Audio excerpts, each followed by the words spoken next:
आदाब, मेरा नाम डॉक्टर सुवर्चला है। मैं जीवा फर्टिलिटी सेंटर्स में साइंटिफिक डायरेक्टर हूँ। इनफर्टिलिटी एक बहुत चैलेंजिंग और इमोशनल एक्सपीरियंस है, लेकिन अगर इसके पहले साइंस आप जल्द ही समझ सकें तो इंडिविजुअल्स या कपल्स को मेडिकल अगर एडवाइस पहले मिल सके, आप अगर ट्रीटमेंट शुरू कर सको तो फर्टिलिटी के चांसेस बढ़ते हैं, आप प्रेग्नेंट होने के चांसेस ज्यादा रहेंगे। 5 ऐसे कॉमन साइंस ऑफ इनफर्टिलिटी के बारे में मैं आज आपको बताऊंगी। अगर आप उसके बारे में या अगर आपको ऐसा लगता है कि आप ऐसे 5 साइंस में हो तो आपको अवश्य फर्टिलिटी स्पेशलिस्ट से मिलना चाहिए, या तो इन्वेस्टिगेशंस कराना चाहिए, और इन्वेस्टिगेशंस के बाद अगर बताया गया कि फलाना प्रॉब्लम है तो आपको ट्रीटमेंट भी अवश्य करा लेना चाहिए। सबसे पहला साइन है इर्रेगुलर मेंस्ट्रुअल साइकिल्स। महिलाओं में अगर इर्रेगुलर पीरियड्स हो तो यही एक सूचना है। इसका मतलब क्या है? इसका लेंथ, फ्लो आपको कुछ पता नहीं चलता, कितने दिन आएगा, कितने दिन रहेगा, कभी ज्यादा पीरियड होता है, कभी नहीं होता है। पीसीओएस का भी ये एक असर हो सकता है, या हार्मोनल इम्बैलेंसेस की वजह से भी हो सकता है। लेकिन कंसिस्टेंटली अगर इर्रेगुलर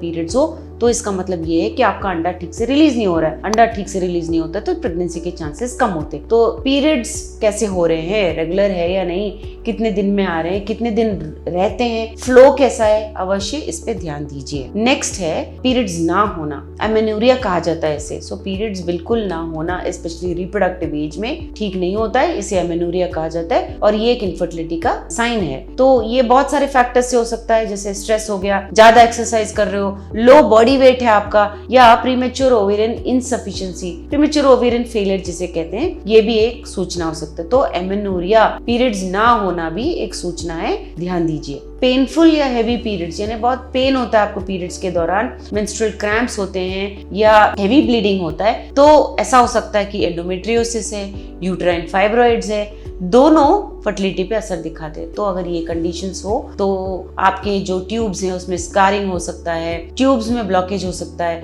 यूट्रस में स्कारिंग या ब्लॉकेज हो सकता है। सो ये सारे फर्टिलिटी पे अपना असर दिखाते हैं, तो ये भी एक सूचना है। चौथा है मेल इनफर्टिलिटी सिंड्रोम्स। अगर आपके पार्टनर में कुछ ऐसे सूचना साइंस हैं कि सेक्सुअल फंक्शन ठीक नहीं है, पेन या स्वेलिंग टेस्टिस में है, इजैकुलेशन में प्रॉब्लम हो रहा है, low sperm count, sperm motility, abnormal morphology है, तो ये सारे इनफर्टिलिटी का कारण बन सकते हैं। सो स्पर्म जो काउंट, मोटिलिटी, मॉर्फोलॉजी की मैं बात कर रही हूँ, ये सिर्फ सीमेन एनालिसिस पे ही पता लगाया जा सकता है। इसका कोई सूचना नहीं होता है अगर लो हो या ठीक ना हो मॉर्फोलॉजी वगैरह, वो आपको अवश्य सीमेन एनालिसिस करा के ही पता लगेगा। बट बाकी जो होते हैं जैसे कि इजैकुलेशन इश्यूज या पेन इन टेस्टिस, ये सारे आपको थोड़े साइंस मिल सकते हैं इनफर्टिलिटी के कारण के लिए। लास्ट है एज रिलेटेड फर्टिलिटी डिक्लाइन, यानी कि एज के साथ साथ फर्टिलिटी कम होना।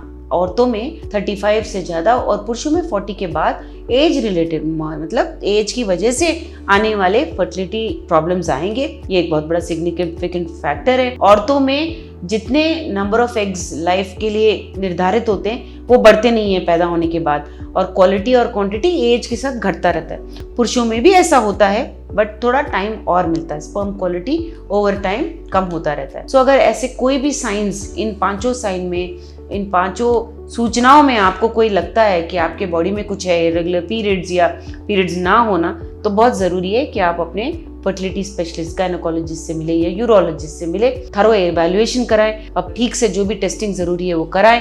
अगर आप जल्दी से इंटरवेंशन या जल्दी से हेल्प ले पाएंगे, अंडरलाइंग इश्यू को समझ पाएंगे, ट्रीटमेंट के बारे में जान पाएंगे, तो आपके चांसेस बढ़ते हैं प्रेगनेंसी के लिए। इसके बारे में और जानकारी के लिए अवश्य जीवा फर्टिलिटी सेंटर आइए। धन्यवाद। हमने इस वीडियो बनाने के लिए बहुत मुशक्कत की है, मेहरबानी करके हमें लाइक और सब्सक्राइब जरूर कीजिएगा। शुक्रिया।